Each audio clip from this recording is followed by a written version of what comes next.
অধ্যায় শ্রীমদ্ভাগবত মাহাত্ম্যম অথ চতুর্থ অধ্যায়। গতদিন আমরা আলোচনায় অগ্রসর হচ্ছিলাম গোকর্ণ উপাখ্যানের পূর্বে। আজকে আমরা গোকর্ণ উপাখ্যানে অগ্রসর হব। তো গোকর্ণ উপাখ্যানের পূর্বে যে দেবর্ষি ভক্তিদেবী সংবাদ, দেবর্ষি নারদের প্রভাবে স্বয়ং ভক্তিদেবী জ্ঞান এবং বৈরাগ্যের পূর্বাবস্থা ফিরে এসেছে, ওনাদের দুঃখ দূরীভূত হয়েছে। তারপর সেই অবস্থায় সনকাদি কুমারগণ এবং দেবর্ষি নারদ অত্যন্ত আনন্দিত হয়েছেন এবং ভক্তি দেবী কোথায় অবস্থান করেন এই সম্বন্ধে এখানে বিস্তারে লিখিত আছে। যারা সদা সর্বদা ভাগবত শ্রবণ কীর্তন করেন, ভক্তি দেবী তাদের হৃদয়েই সদা সর্বদার জন্য আবদ্ধ থাকেন। এ নিয়ে আমাদের বিস্তারিত কথা হয়েছিল চতুর্থ অধ্যায়ে। এই অধ্যায়টার নাম হচ্ছে গোকর্ণ উপাখ্যান। আমরা গোকর্ণ মহারাজের কথা নিয়ে আলোচনা করব। সুত উবাচ অথ বৈষ্ণব চিত্তেষু দৃष्ट्वा ভক্তিমলৌকিকীম নিজলোকম পরিত্যজ্য ভগবান ভক্তবৎসল। সুত বললেন, হে মুনিবর, সেই সময়ে নিজ ভক্তদের মনে অলৌকিক ভক্তির প্রাদুর্ভাব দেখে ভক্তবৎসল শ্রী ভগবান তার নিজ ধাম ছেড়ে সেখানে এলেন। ভগবান কিসে আবদ্ধ হন? আমরা জানি এই সংসারে প্রত্যেকটা জীব কোনো না কোনো বিষয়ে আবদ্ধ হয়,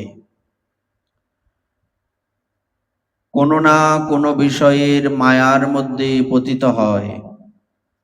তো ভগবান কিসে আবদ্ধ হন?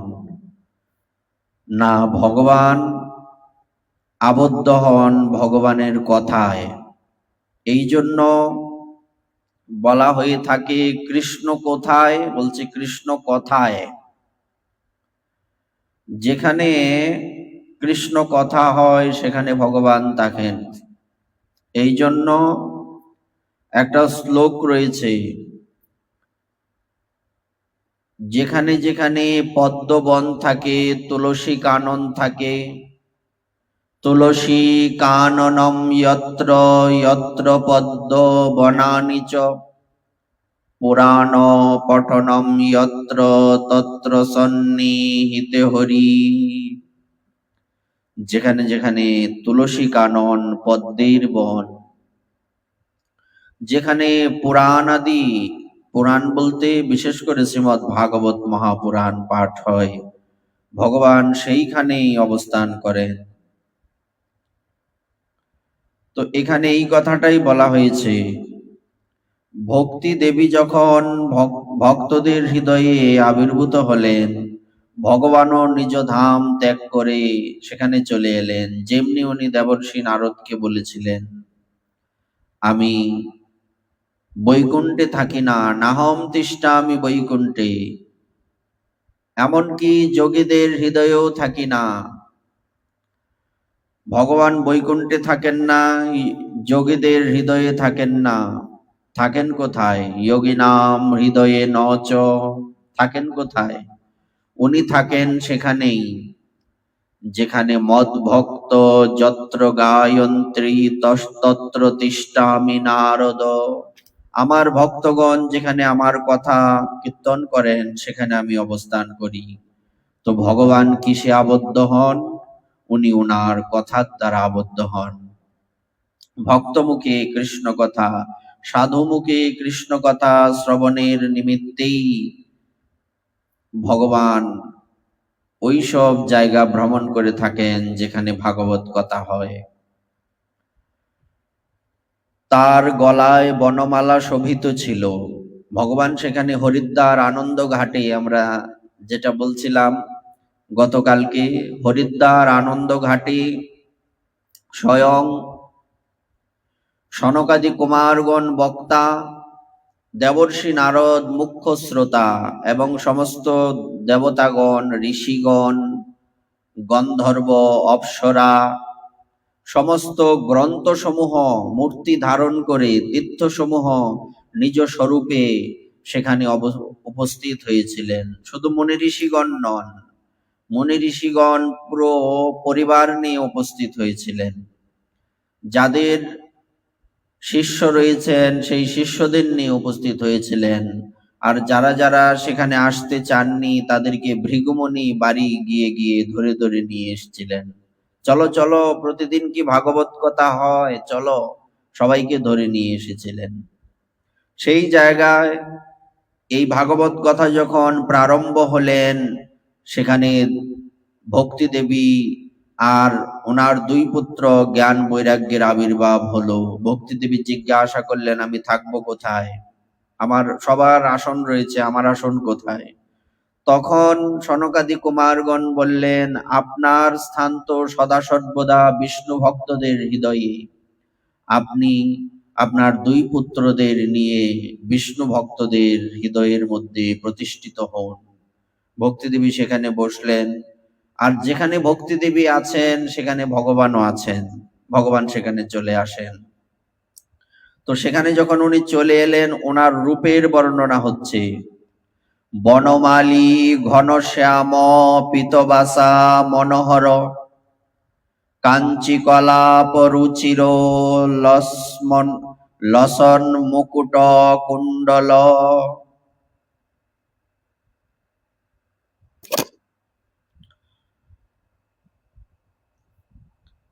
তিনি এখানে উপস্থিত হলেন আর তার গলায় বনমালা শোভিত ছিল। শ্রীঅঙ্গ সজল জলধরের মতো শ্যামবর্ণ, পরনে মনোহর পীতাম্বর, কোটিদেশ কাঞ্চি দামে সুসজ্জিত, মস্তকে মুকুট এবং কর্ণে কুণ্ডল ঝিকমিক করছিল। দেখুন, এখানে ভগবানের রূপের বর্ণনা করা হচ্ছে। গলায় বনমালা শোভিত, গলদেশে বনমালা করে ঝলমল, শ্রীঅঙ্গ সজল জলধরের মতো শ্যামবর্ণ, পরনে মনোহর পীতাম্বর, পীতবস্ত্র, হলুদ পোশাক, যার কুচিটা গলায় দেওয়া, কোটি দেশ কাঞ্চি দামে সুসজ্জিত, মস্তকে মুকুট, কর্ণে কুণ্ডল ঝিকমিক করছে। তিনি ত্রিভঙ্গ ললিত ভাবে দাঁড়িয়ে ভক্তদের মনোহরণ করছিলেন। তিনি ত্রিভঙ্গ হয়ে দাঁড়িয়ে ভক্তদের মন হরণ করছিলেন। বক্ষে কৌস্তুভমণি শোভা পাচ্ছিল, সারা অঙ্গ হরিচন্দনে চর্চিত ছিল। সেই রূপের শোভার কি বর্ণনা করব। তখন মনে হচ্ছিল কোটি কামদেবের রূপমাধুরী বুঝি একত্র সজ্জিত হয়েছে। 1,000,000,000 কামদেব কন্দর্প যদি একসাথে হয়ে যান, যদিও ভগবানের রূপের বর্ণনা কোনো কিছুর সাথে তুলনা চলে না, কিন্তু আমাদের বোঝাতে গেলে এইরকম দৃষ্টান্ত তো দিতেই হবে।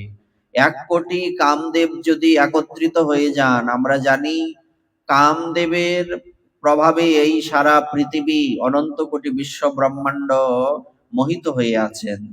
সেই কামদেবকে দেখতে হয় না, কামদেবের একটু সামান্য প্রভাব কারো মধ্যে, আর সেই কোটি কামদেব একসাথে যখন একত্রিত হয়ে একটা রূপ ধারণ করলেন, ভগবানের সেই রূপটা এখানে বলা হয়েছে।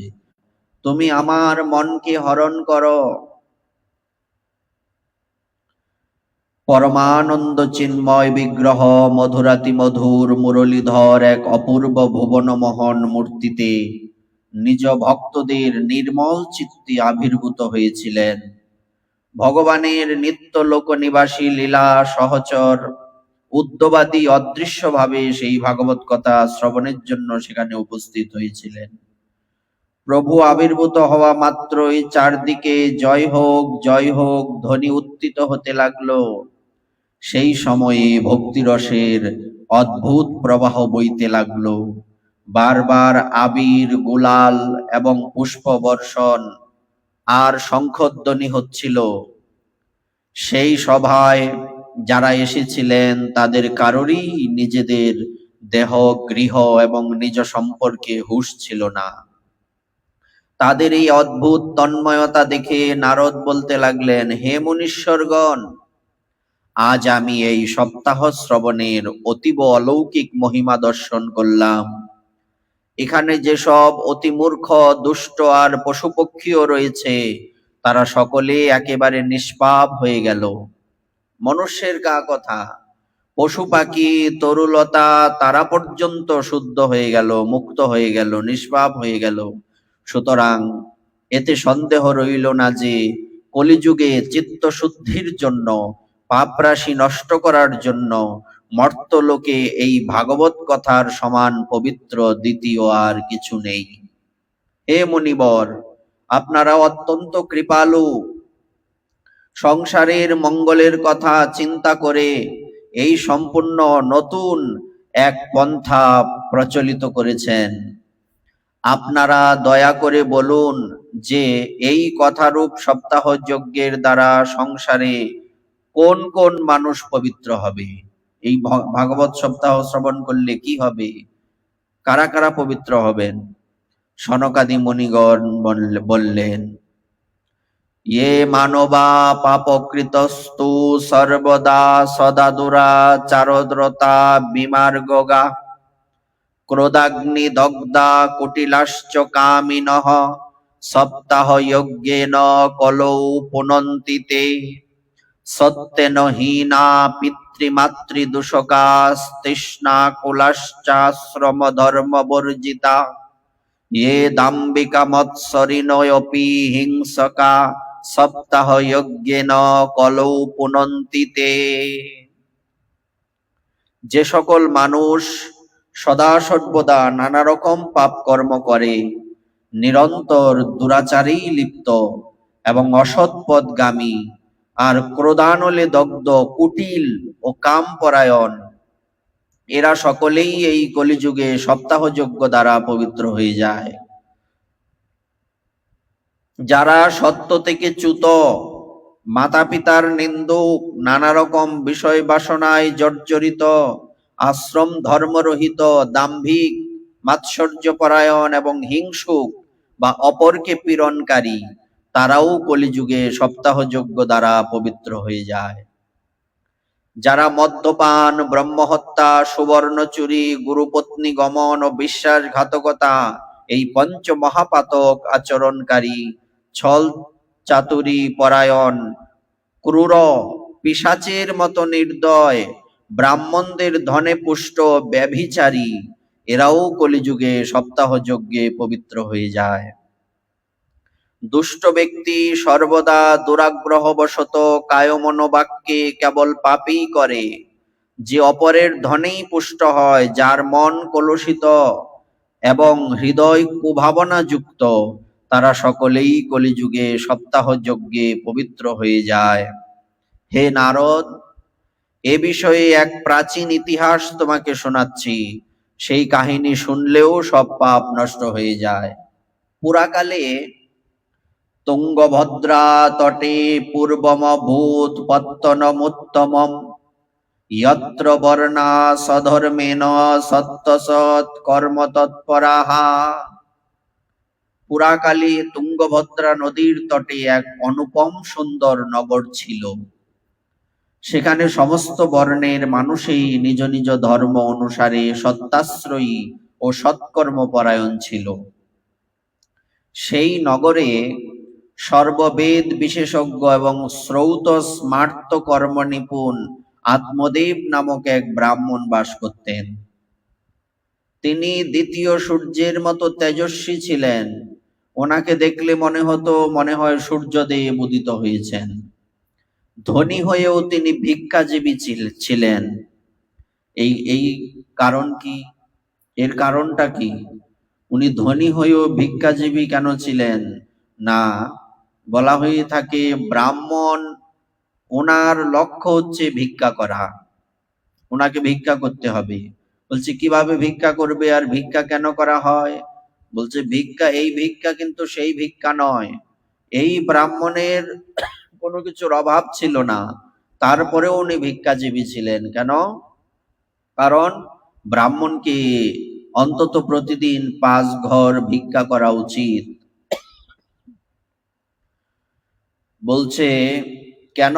কারণ ব্রাহ্মণ, এই সমস্ত শুদ্ধ ব্রাহ্মণ যখন কোনো ঘরে যান, সেই জায়গা পবিত্র হয় তাদের পবিত্রতার নিমিত্তে।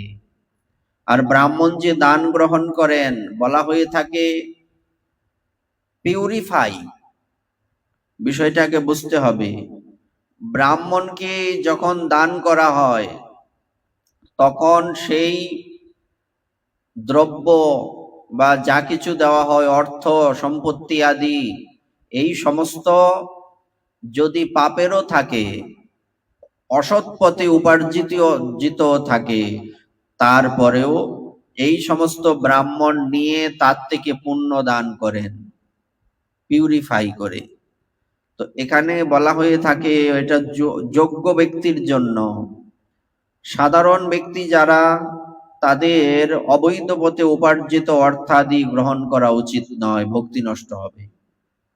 এই জন্য বলা হয়ে থাকে, প্রত্যেক জায়গায় আমরা দেখেছি, লক্ষ্যহীরা যখন 3 দিনের দিন হরিদাস ঠাকুরকে বলেছিলেন, আমি এসেছিলাম রামচন্দ্র খানের কথায় আপনাকে ভজন থেকে ভ্রষ্ট করার জন্য, সেই বেনাপোলের জঙ্গলে, কিন্তু আপনার মুখে হরিনাম শ্রবণ করে আমি বুঝতে পেরেছি যে আমি কত বড় অপরাধ করেছি। আমার একটাই প্রায়শ্চিত্ত হতে পারে, যদি আপনি ক্ষমা করুন, আপনি আপনার চরণে আমাকে আশ্রয় দিন।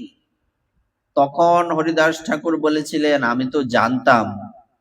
আমি জানতাম রামচন্দ্র খান তোমাকে পাঠিয়েছে, তা আমি ওই দিনই চলে যেতাম, থাকলাম কেন?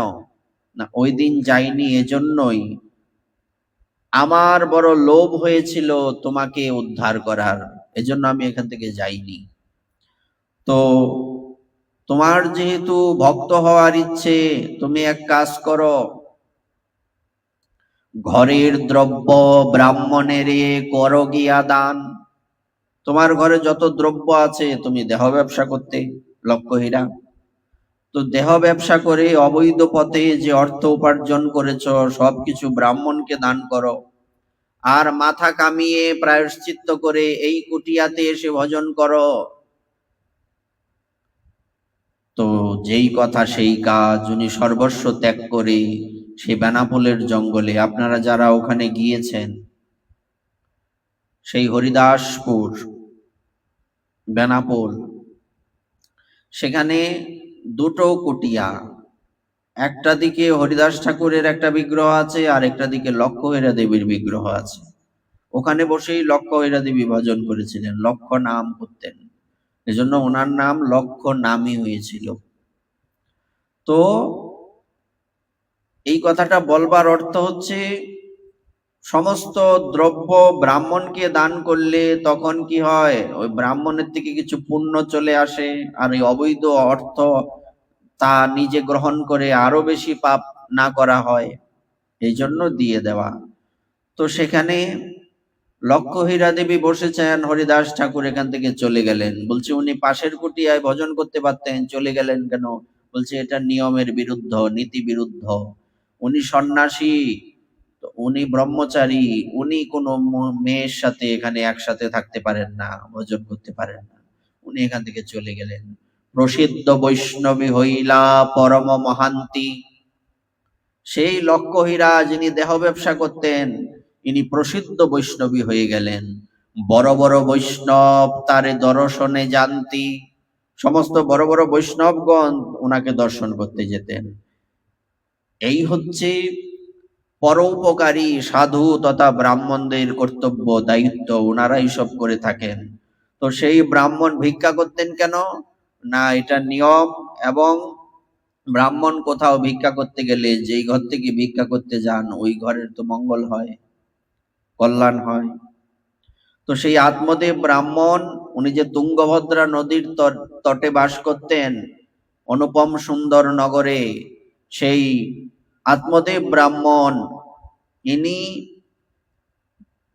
খুব নিষ্ঠাবান ব্রাহ্মণ ছিলেন। তো ওনার পত্নীর নাম ছিল ধুন্দুলি। ধুন্দুলি নামে তার প্রিয়া পত্নী কুলীন এবং সুন্দরী হওয়া সত্ত্বেও জেদি স্বভাবের ছিলেন।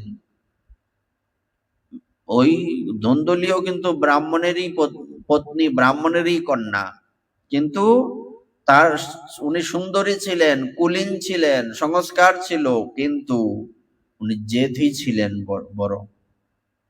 পরচর্চায় তিনি খুব আনন্দ পেতেন। অন্যকে নিয়ে ভালো মন্দ আলোচনা, অন্যের নিন্দা, এসব খুব শুনতে বা বলতে আনন্দ পেতেন। স্বভাবে ছিলেন তিনি ক্রূর, সর্পের মতো ক্রূর। সবসময়ই কিছু না কিছু বকবক করতেন।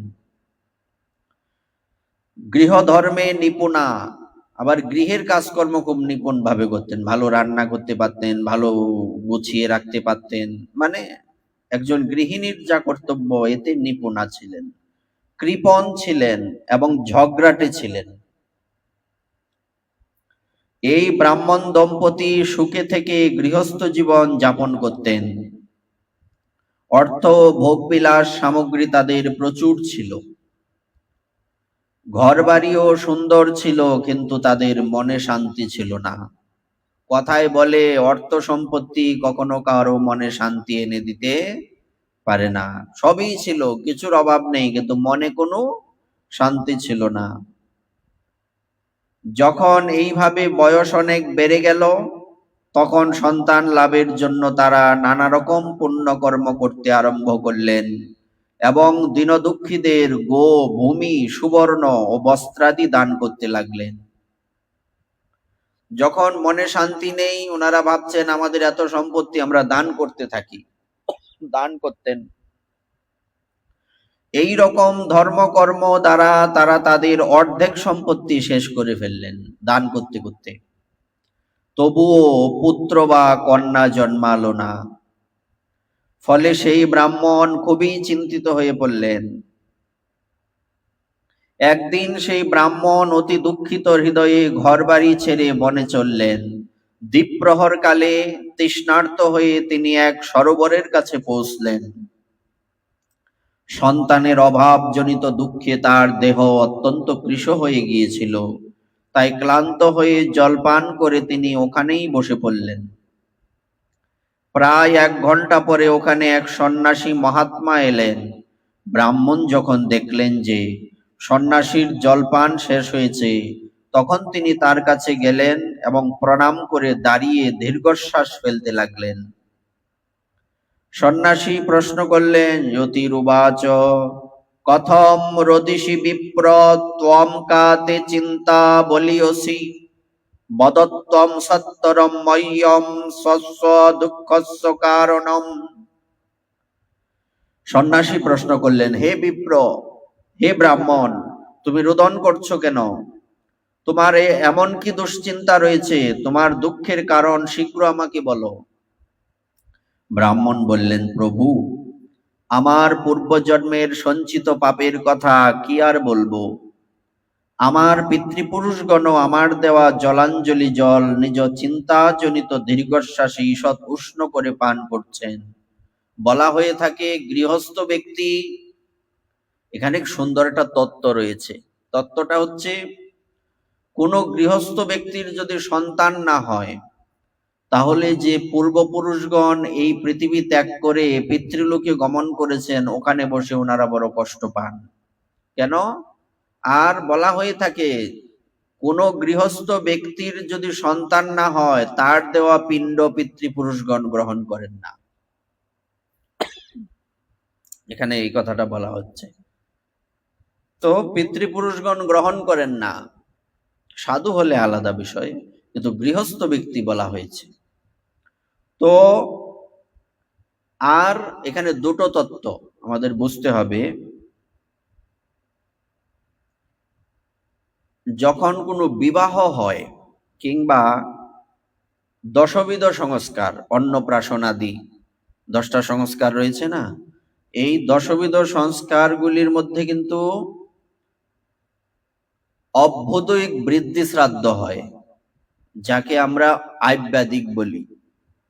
বিয়ের আগে হয় না আব্যাদিক বলে কি না, এটার নাম আব্যাদিক না, এটার নাম হচ্ছে অভ্যুদয়িক বৃদ্ধি শ্রাদ্ধ। অর্থাৎ এই দশবিধ কর্মের আগেই এইগুলি করতে হয়। এটা শুধু বিয়ের আগে নয়, অন্নপ্রাশনের আগেও করতে হয়। কেন? এই অভ্যুদয়িক বৃদ্ধি শ্রাদ্ধের মধ্যে পিতৃপুরুষদের উদ্দেশ্যে পিণ্ডদান করা হয়। এখনো পিণ্ড দেয় না, বিয়ের আগে যখন একটা ছোট পুজো করে। তো এখানে যে পিণ্ডদান করা হয় আর পিতৃপুরুষদের কাছে আশীর্বাদ নেওয়া হয় যে আমরা, না, এবার বলা হয় যে আমি বিবাহ করে আমার বংশকে সামনের দিকে এগিয়ে নিয়ে যেতে চাই, আপনারা আশীর্বাদ করুন।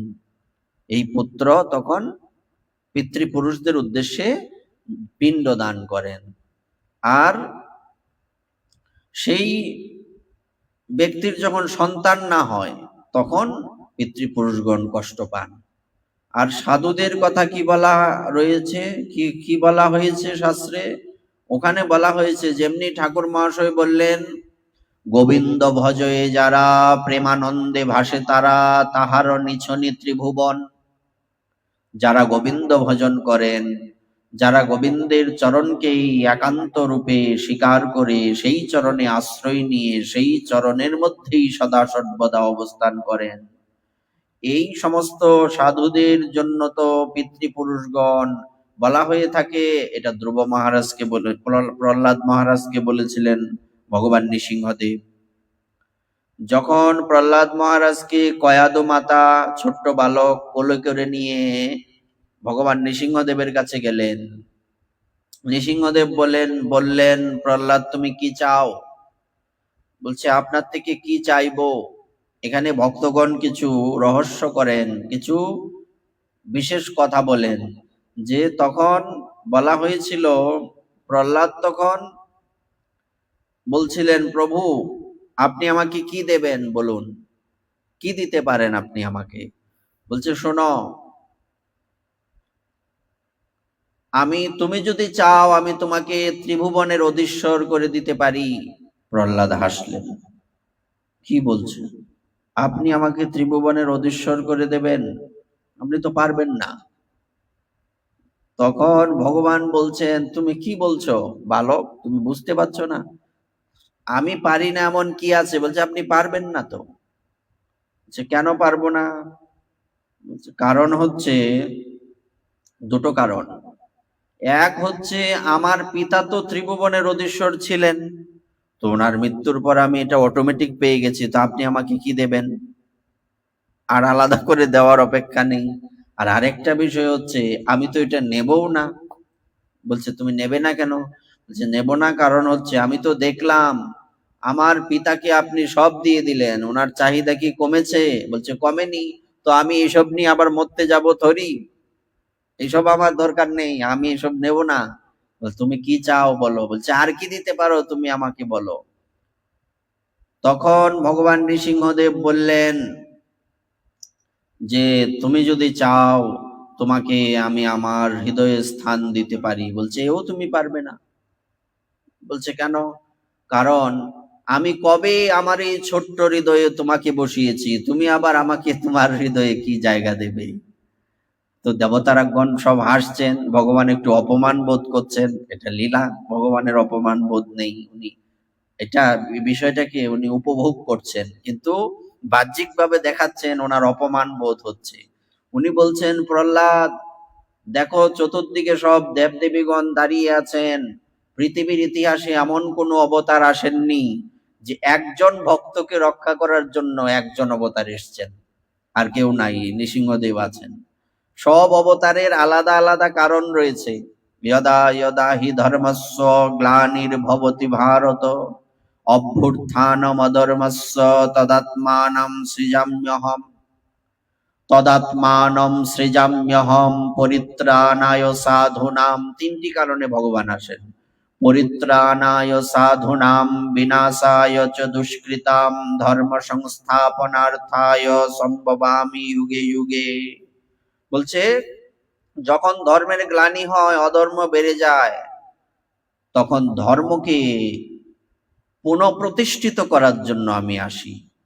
তো এখানে বলা হয়েছে প্রথম কাজ হচ্ছে সাধুদের রক্ষা, দ্বিতীয় কাজ হচ্ছে পাপীদের বিনাশ, তৃতীয় হচ্ছে ধর্ম সংস্থাপন, যেটা ভেঙে চলে গিয়েছে আবার পুনরায় সংস্থাপন করা, নতুন স্থাপন নয়, মেরামত করা।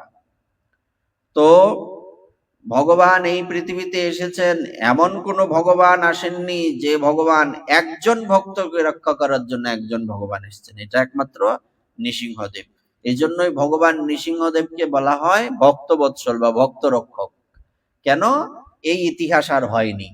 এই কৃষ্ণ নৃসিংহদেব ভগবান রামচন্দ্রের মধ্যে তফাৎ নেই তো, কিন্তু এক একটা রূপের এক একটা স্পেশালিটি, এক এক নামের এক এক মহিমা।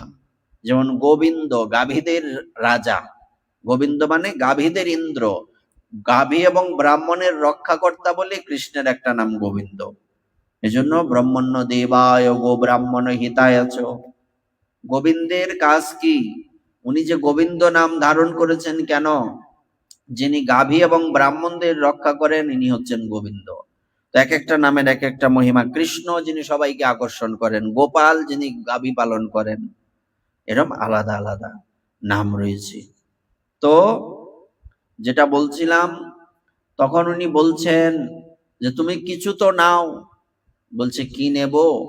তো বারবার যখন বলছেন প্রভু এই কৃপা করুন, আমার পিতা আপনার শরীরে আঘাত করেছে, আপনাকে কষ্ট দিয়েছে, সুতরাং ইনার মুক্তি তো সম্ভব নয়। যিনি ভগবানের বিরোধিতা করেন, ভগবানের বিরুদ্ধে যান, ভগবানকে আঘাত করেন, তার তো কখনো কল্যাণ হতে পারে না। তো আপনি এই কৃপা করুন যাতে আমার পিতার মুক্তি হয়। এত ইতিহাসের পর এটাই হচ্ছে সাধুর বৈশিষ্ট্য, এটাই শিক্ষা। তখন ভগবান বলছেন তুমি চাইলেও এটা আমি পারবো না। ভগবান এবার রহস্য করছেন, রসিকতা করছেন। বলছে কেন প্রভু, তুমি না সব পারো? বলছে কেন পারবো না জানো? কারণ তোমার মতো এহেন ভক্ত যে ঘরে জন্মগ্রহণ করেছে তার 21 কুল তো এমনি উদ্ধার হয়ে গেছে, তা আমি আর আলাদা করে কি তাকে উদ্ধার করব? ইনিও তখন এই রহস্য করে কথাটা বললেন। বলবার অর্থ হচ্ছে ওই যে ঠাকুর মহাশয় বললেন, যুগল ভজয়ে যারা প্রেমানন্দে ভাসে তারা, তাহার নিছনি ত্রিভুবন। যারা যুগলের আরাধনা করেন, গোবিন্দের আরাধনা করেন, সারা পৃথিবী তাদের আরতি করে, করে কিনা? যারা ভগবানের ভজন করেন তাদের আরতি করে না পৃথিবী, তাদের পুজো করে না? এমনকি ভগবানের থেকে বেশি সম্মান প্রদান করেন তাদেরকে। তো এই জন্য এখানে কথাটা বলবার উদ্দেশ্য হচ্ছে যারা সাধু হন তাদের পিতৃপুরুষগণ, আর পিতৃপুরুষগণ বসেই থাকেন কখন আমাদের বংশে একজন সাধু সন্তান জন্ম হবে, আমরা পিতৃলোক থেকে সোজা বৈকুণ্ঠে চলে যাব, অপেক্ষায় থাকেন। তো এটা একটা ইতিহাস আছে। বাবা বলতেন এক পাপীকে কুম্ভিপাক নরকে, বড় কুম্ভিপাক মানে বড় কড়াইয়ের মধ্যে বড় হাতা দিয়ে পাপীকে ভাজা হয়। বলছে যারা ওই বিভিন্ন প্রাণীদের ভাজে না, তাদেরকে ওই কুম্ভিপাক নরকে তাদের ভাজা হয়, উল্টে পাল্টে দেওয়া হয়। তো কুম্ভিপাক নরকে এগুলি শুধু শুনলে হবে না, এগুলি অনুভব করতে হবে যে আমিও তো কুম্ভিপাক নরকে যাব, কেন যে এইসব ভাজা ভুজা সব খেয়ে বেড়াচ্ছি উল্টো পাল্টা, হ্যাঁ, অখাদ্য কুখাদ্য, এগুলিতে বেরিয়ে আসতে হবে। তো তো এক পাপীকে ওরম ভাজা হচ্ছে, তখন সেখানে যেই একবার তো পিঠটা আসে আর একবার বুকের সামনেটা আসে, আর উল্টো পাল্টে দিচ্ছে। তো যখন এই পিঠটা আসে তো আসেই, যখন বুকের সামনাটা আসে তখন ওই পাপী কি করে, ওই রকম এই জম পুরুষদেরকে এরকম বুড়ো আঙ্গুল দেখায়, এই বুড়ো আঙ্গুল দেখাচ্ছিস, ও এখানে এসেও শয়তানি ছাড়িসনি, ওইরকম বুড়ো আঙ্গুল দেখায়। ঘুরে ফিরে যখন এটা উল্টে আসে, এই বুড়ো আঙ্গুল দেখায়। বুড়ো আঙ্গুল কেন দেখাচ্ছিস? বলছে শোনো, আমাকে তোমরা এখানে বেশি দিন রাখতে পারবে না। বলছে কেন? বলছে আমার বংশে বৈষ্ণবের জন্ম হয়ে গেছে, তো আমার উদ্ধার তাড়াতাড়ি হয়ে যাবে। বলবার অর্থ হচ্ছে, যদি কারো ইচ্ছে থাকে, দুটো বিষয় বললাম, পিতৃপুরুষদেরকে কেউ যখন পিণ্ড দান করে, সেই পিণ্ড কিন্তু সব পিণ্ড কিন্তু গ্র্যান্টেড হয় না, ওকে বুঝতে হবে। কেউ যদি মনে করে যে আমার অনেক টাকা পয়সা আছে, আমি অনেক টাকা খরচ করে অনুষ্ঠান করে পিতৃপুরুষদের উদ্দেশ্যে পিণ্ড দেব, হবে না। পিণ্ড, কার পিণ্ডটা গ্র্যান্টেড হবে? যে সন্তান শুদ্ধ। মানুষ তো বহু লোকেরা পিণ্ডে আমিষ দেয়, অথচ বলা হয়েছে জয়ে দ্রব্য অমেধ্য, অখাদ্য। এবং শুধু তাই নয়, কেউ সুন্দর করে নিয়ম কানুন করে রান্না করেছে, কিন্তু সেই দ্রব্য বাইরের কেউ দেখে ফেলেছে, বিভিন্ন পশু পাখি দেখে ফেলেছে, ওইটার পিণ্ড হবে না, আমিষ তো পরের কথা। আর যে ব্যক্তি নিজেই শুদ্ধ নয়, যে সদা সর্বদা আমিষ গ্রহণ করছে, তার পিণ্ডটা পিতৃপুরুষগণ নেবেন মনে হয়? নেবেন মনে হয়? একদমই নয়। এই জন্য বলা হয়েছে, ওই পিতৃপুরুষগণ, পূর্বপুরুষগণ অপেক্ষা করে থাকেন কখন আমার বংশে শুদ্ধ একটা সন্তান জন্মাবে, তারপর আমাদের মুক্তি হবে। বৈষ্ণব জন্মের অপেক্ষা আছে, বহু প্রমাণ আছে এর।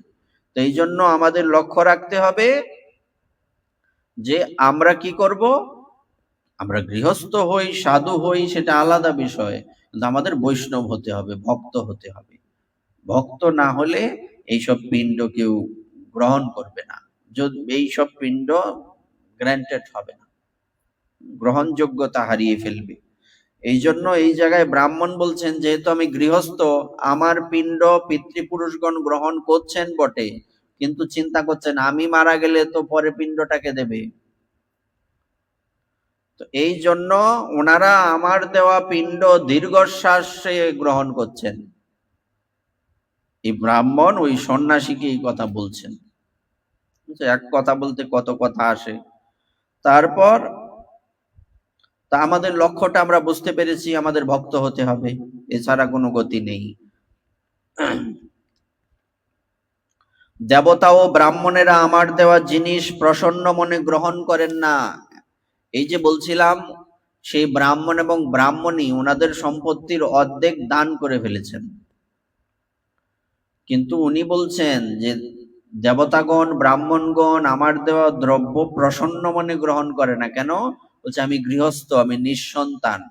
আমাদের সমাজে কিন্তু এই বিষয়গুলি প্রচলিত, যে কি, যে যে নিঃসন্তান তার মুখ দেখলে যাত্রা হয় না, এ কথা কিন্তু বলে লোকেরা, যদিও এটার কোনো ভিত্তি নেই, কিন্তু লোকেরা তো বলে, কষ্ট তো হয়।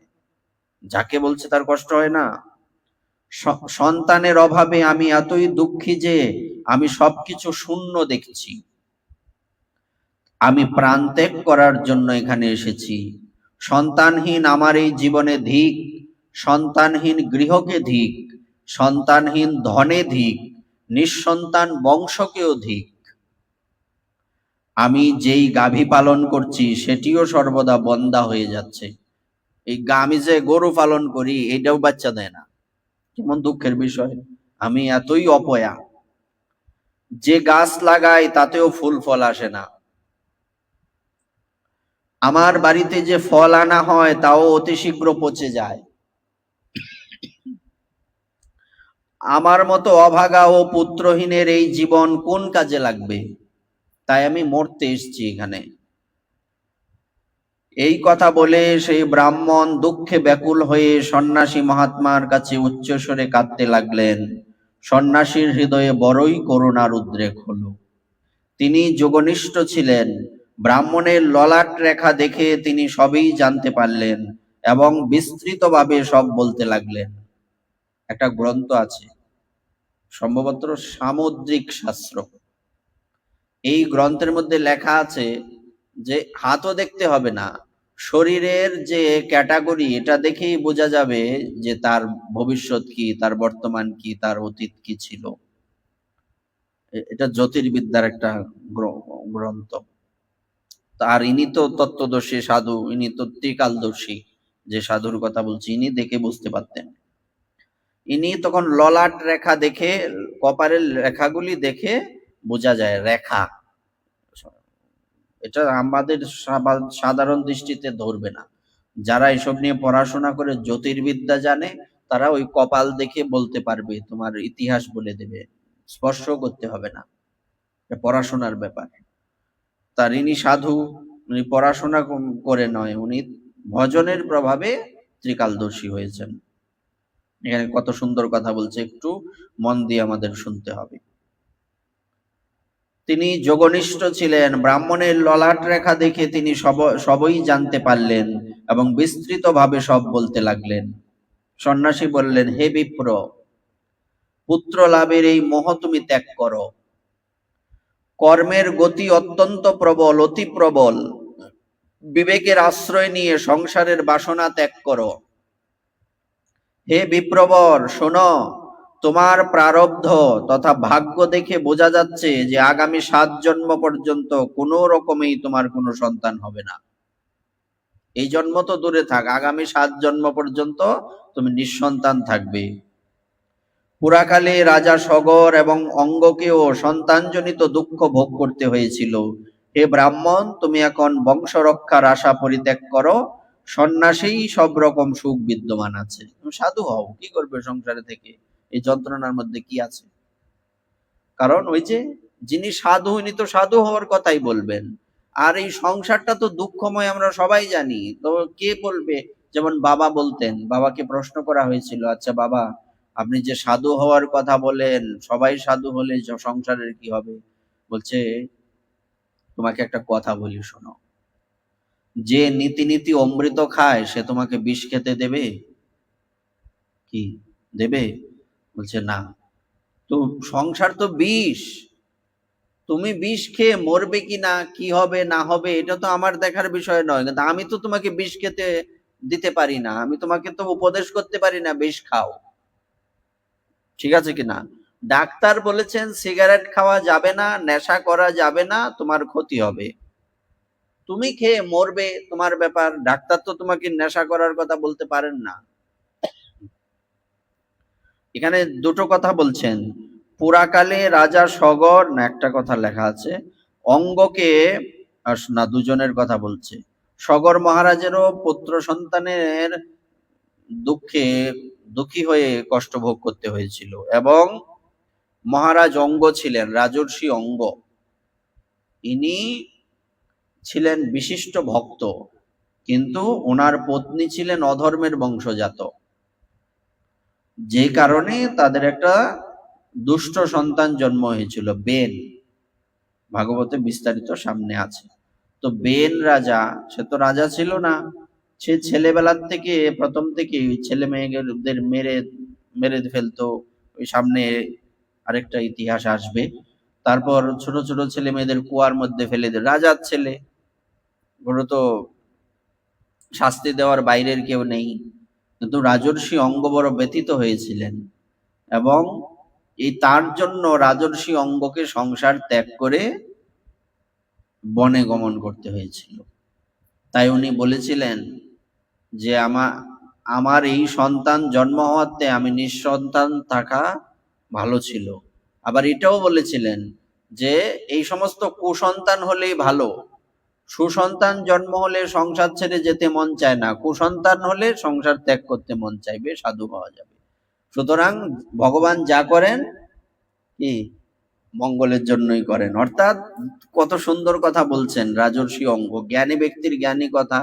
উনি বলেছিলেন যে এই রকম তিনটা কথা বলেছেন, এই রকম সন্তান হওয়ার থেকে নিঃসন্তান থাকা ভালো, এক। দ্বিতীয় বলছে, এই সমস্ত দুষ্ট সন্তান জন্মালে ভালো। কেন না? দুষ্ট সন্তান জন্মালে সংসারকে একদম বিষের মতো মনে হবে, এবং সংসার ত্যাগ করে সাধু হওয়া যাবে। দুষ্ট সন্তান হলেও ভালো, ভালো সন্তান হলেও ভালো। মানে এই পৃথিবীতে যা হচ্ছে তা ভালোই হচ্ছে, যা হবে তা ভালোই হবে, কিন্তু আমাকে চিন্তা করতে হবে আমি কি করব। ওই জন্য ঠাকুর মহাশয় বলেছেন, স্ত্রী পুত্র বান্ধব যত মরে যায় কত শত। চোখের সামনে কত লোক মারা গেছে, মরে না? তাদেরকে আমরা ফিরে পাই কি? স্ত্রী পুত্র বান্ধব যত মরে যায় কত শত, আপনারে হও সাবধান। তুমি সাবধান হও এদের দেখে। যুধিষ্ঠির মহারাজকে প্রশ্ন করা হয়েছিল, যুধিষ্ঠির, ওই যে যখন জল আনতে গিয়ে সবার মৃত্যু হয়ে গেল না, শেষে যুধিষ্ঠির মহারাজ গেলেন, ওখানে যক্ষরাজ রূপী যমরাজ ওনাদের পরীক্ষা করতে এসেছিলেন। তখন উনি জিজ্ঞাসা করলেন, যুধিষ্ঠির, তুমি যদি আমার প্রশ্নের উত্তর দিতে পারো এদের জীবন ফিরিয়ে দিব। চার ভাই মৃত্যু হয়ে গেছে। তখন যুধিষ্ঠির মহারাজ বললেন, আপনি বলুন। তো এক প্রসঙ্গে উনি বলেছিলেন যে এই পৃথিবীর মধ্যে সবচেয়ে আশ্চর্য কি বলো? যুধিষ্ঠির মহারাজ বলেছেন, মৃত্যু। বলছে কেন? কারণ একটা জিনিস চিন্তা করে দেখুন, যেখানে সারা জীবন যার সাথে আমি সংসার করলাম সে মারা গেল, পৃথিবীর ইতিহাসে কোনোদিন তার সাথে আর আমার দেখা হবে না। এটা কি আশ্চর্য কিনা? বলছে এর থেকেও আশ্চর্য আছে। বলছে আর কি? বলছে আমাদের চোখের সামনে সব মারা যাচ্ছে, তারপরও আমরা শুধরাই না। এটা হচ্ছে আরো বেশি আশ্চর্য। জন্য ঠাকুর মহাশয় বললেন, আপনারে হও সাবধান।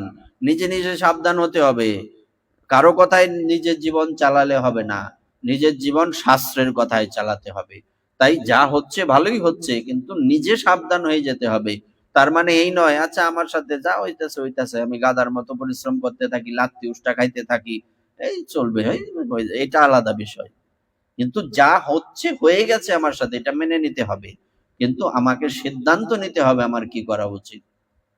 আমাকে এই সিদ্ধান্ত নিতে হবে যে আমি কি সংসারের গ্যারাকলে প্যারার মধ্যে পড়ে জীবন নষ্ট করব, নাকি ভজন নষ্ট করব, না ভজন করে আমার জীবন সার্থক করব। নর্মাল বিষয় দুটো।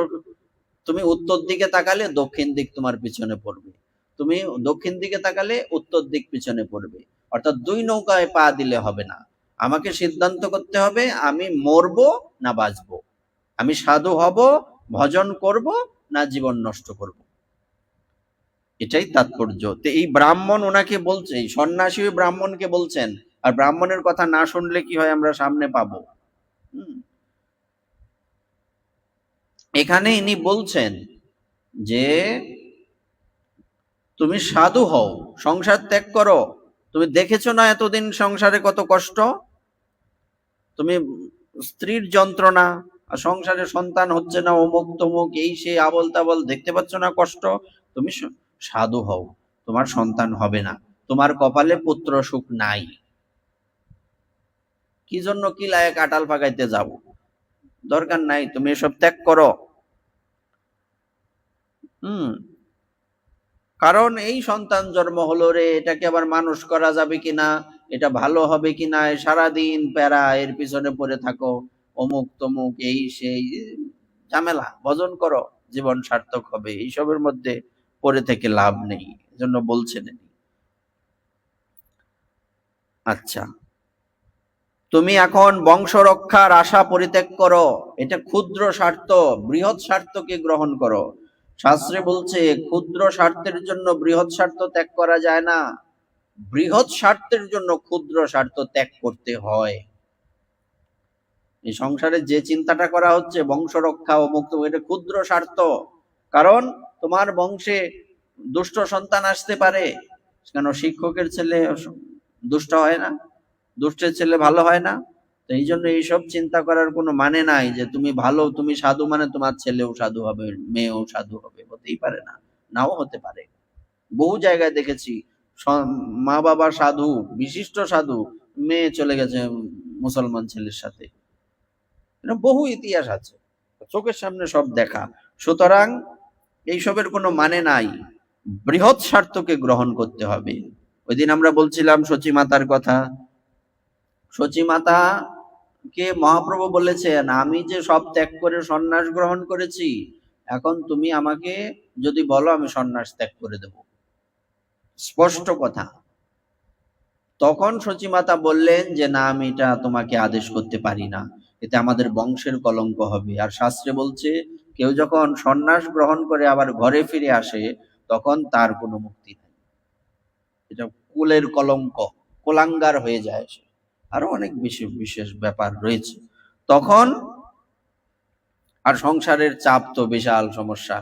তো এই তখন মহাপ্রভুকে সচিমাতা বলেছিলেন যে তুমি আমার জন্য নও, তুমি সারা পৃথিবীর জন্য। সুতরাং তুমি যে সিদ্ধান্ত নিয়েছো ওই সিদ্ধান্ত থাকো, কিন্তু তোমার কাছে আমার একটা কথা, তুমি একেবারে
চলতে থাকো।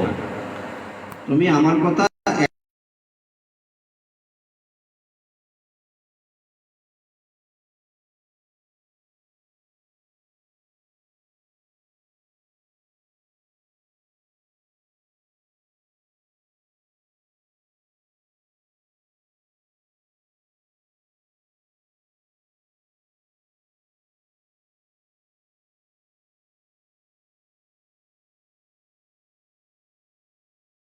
হয়েছে। তারপর কি বলা হলো? তুমি এখন বংশ রক্ষার আশা পরিত্যাগ করো, সন্ন্যাসেই সব রকম সুখ বিদ্যমান আছে। এবার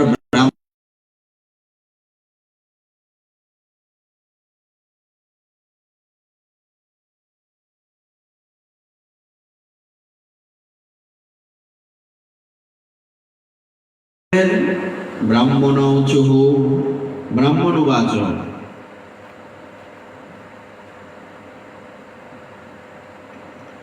জয় রাধে।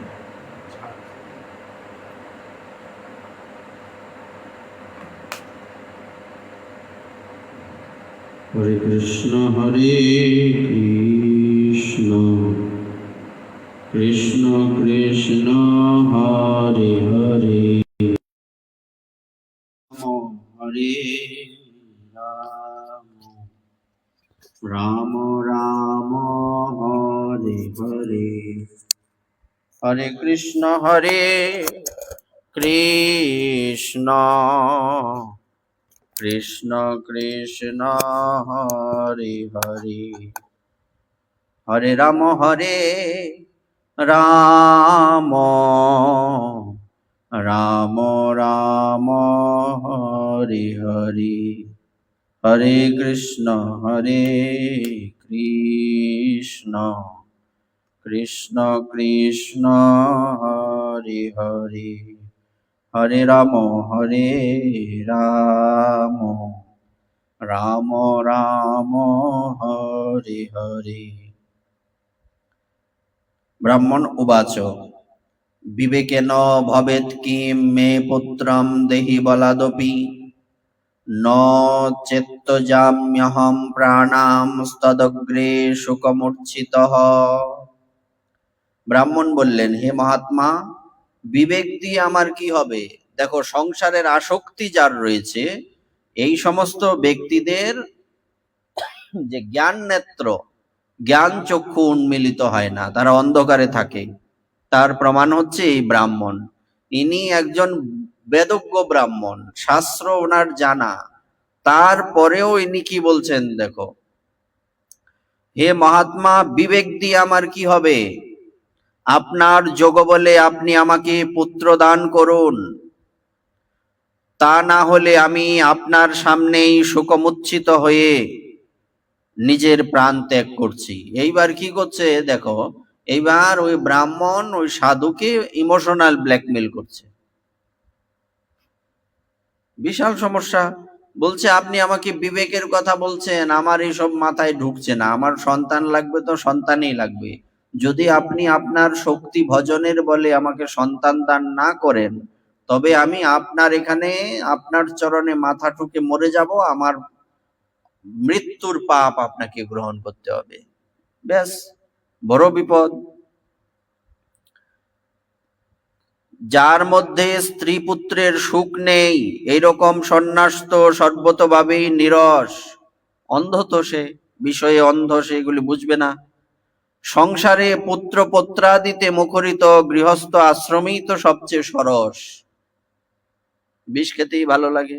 ওই যে ঘটনা মনে নেই যে এই এক সাধু, উনি দেখলেন গ্রীষ্মের প্রখর রোদ্দুরে কয়েকজন মাটি কাটছে।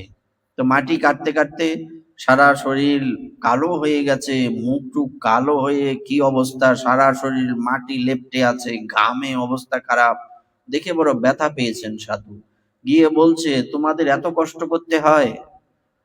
তো তোমরা প্রতিদিন কত টাকা পাও? বলছে 20 টাকা করে পাই। আগের কথা বলছি।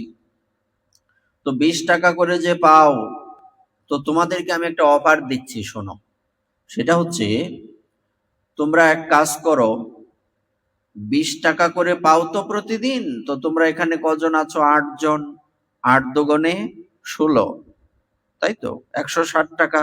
তো 160 টাকা প্রতিদিন তোমাদেরকে দিয়ে দেওয়া হবে। আমি এক শেঠজিকে বলে দেব, তোমরা আমাদের আশ্রমে থাকো, ওখানে কীর্তন করো, ভজন করো, ব্যাস, জীবন সার্থক হয়ে গেল। এবার একজন আরেকজনের দিকে তাকাচ্ছে, তুই কি কস, তুই কি কস, এরকম। শেষে কেউ আর সিদ্ধান্তে আসছে না, বলছে আমাদের এখানেই ভালো। সংসারের আসক্তি কি জিনিস, কি সমস্যা? এত সুন্দর অফার, কিন্তু সে গ্রহণ করছে না। এই জন্য বলছে, যারা সংসারে যে কোনো বিষয়ের দ্বারা, যে কোনো একটি বিষয় হলেই যথেষ্ট আবদ্ধ, তার এরকম সমস্যাই হবে, কারণ অন্ধ হয়ে যায়। বিশাল সমস্যা। কোনো কারণবশত দেবরাজ ইন্দ্র একবার কর্মফলে অভিশাপে শূকর হয়েছিলেন। ব্রহ্মাজি এসে বলছেন শূকরকে, এই তুমি এখানে কি করছো? তোমার জায়গা স্বর্গে, তুমি স্বর্গের রাজা, ওখানে চলো। শূকর রূপী ইন্দ্র বলছেন, স্বর্গে কি সব ভালো ভালো খাবার পাওয়া যায়? শূকর কি খায়? ব্রহ্মাজি আটকে উঠেছেন, চিন্তাগ্রস্ত হয়েছেন যে সংসারের আসক্তি কি জিনিস, বাপরে বাপ, সর্বনাশ। হ্যাঁ, ওখানে এইসব ভালো খাবার পাওয়া যায় কিনা জিজ্ঞেস করছে। তারপর ব্রাহ্মণের এইরকম আগ্রহ দেখে সন্ন্যাসী বললেন, বিধিলিপির উপর হঠকারিতা করতে গিয়ে রাজা চিত্রকেতুর অশেষ কষ্ট ভোগ করতে হয়েছিল। এই চিত্রকেতুর কথাও সামনে বিস্তারিত আছে। এই চিত্রকেতু ছিলেন এরকম ব্যক্তি, ইনিও এরকম করেছিলেন। ওনার এখানে এক সাধু এসেছিলেন। কে এসেছিলেন? মহর্ষি অঙ্গিরা এসেছিলেন। তখন এই অঙ্গিরাকে উনি বলেছিলেন যে আমার একটা সন্তান নাই। ওনার 1 কোটি স্ত্রী, সন্তান হয় না, সন্তান হয় না, এই স্ত্রী পাল্টাচ্ছেন, এমন অবস্থা। শেষে ইনি বলছেন যে তোমার তো পুত্র সুখ নাই, বলছে আমার সন্তান দরকার।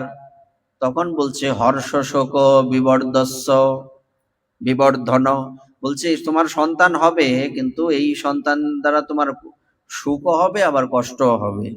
তো হোক কষ্ট, সংসারে কষ্ট তো হয়ই।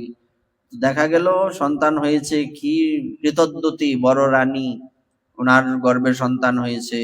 তো সেই সন্তানকে নিয়ে কত কিছু, এত পত্নীর মধ্যে একটা সন্তান, কিন্তু অন্যান্য পত্নীরা হিংসায় জ্বলে যাচ্ছে যে এই সন্তান দিতে পেরেছে, একে ভালোবাসে রাজা বেশি, আমাদের ভালোবাসে না। সবাই মিলে ওইটাকে বিষ খাইয়ে মেরে দিল। এখন ছিল না সেটা ভালো ছিল, নাকি ওই হয়ে এইরকম সমস্যা হয়েছে এটা ভালো হয়েছে? কোনটা ভালো হয়েছে? কপালে পুত্র সুখ নাই তোমার, থরি তুমি এইসব করতে চান? কি লাগে, কাঁঠাল পাকালে ওইটা গোবিন্দ সেবায় লাগে না, কোনো সেবাতেই লাগে না, স্বাদ হয় না। তো এই জন্য আবার বলছি, কথাটা মন দিয়ে শোনো। ব্রাহ্মণের এইরকম আগ্রহ দেখে,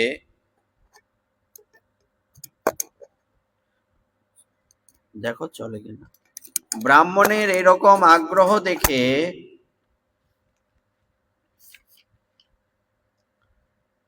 সন্ন্যাসী বললেন, মন দিয়ে শোনো কথাটা, বিধিলিপির উপর হঠকারিতা করতে গিয়ে রাজা চিত্রকেতুর অশেষ কষ্ট ভোগ করতে হয়েছিল। ঘটনাটা বুঝতে পেরেছো তো? চিত্রকেতুর কথাটা বললাম না, ওটা বিধিলিপির বাইরে গিয়ে সে সন্তান চাইল, তো তাকে কষ্ট ভোগ করতে হয়েছিল। অতএব দৈব যার সকল চেষ্টা নিষ্ফল করে দেয়, সে মানুষের মতো তোমার ভাগ্যেও পুত্র সুখ নেই। তুমি তো বিষম জিদ ধরে প্রার্থী রূপে আমার কাছে এসেছ, এ অবস্থায় আমি তোমাকে কি বলবো?